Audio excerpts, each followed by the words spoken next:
menyampaikan penandatanganan kerjasama antara IPMI dan Kampung Alunaga dalam rangka pemberdayaan ekonomi di sini. Di sini tahu bahwa Alunaga ini sumbernya tiram ya dan kerang hijau.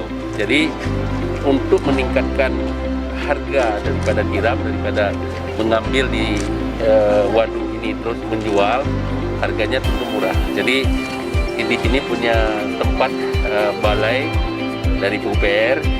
Jadi kita kerjasama dengan IPMI dan diproduksikan. Di sini ada abon, tadi ada apalagi deh, kerupuk tiram nanti ke Mama untuk dipasarkan oleh IPMI ya.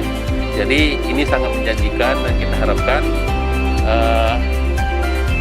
betul-betul berjalan dengan baik dan Pemko Banda Aceh mendukung ya. Kemudian saya harapkan kepada Pak Didi berikan kemudahan-kemudahan sehingga ini berjalan dengan baik dan memaksimalkan hasil produksi masyarakat dari tiram yang akhirnya kita harapkan akan meningkatkan income daripada masyarakat yang dapat terjadi di sini adalah menurunkan angka kemiskinan dan menurunkan angka pengangguran.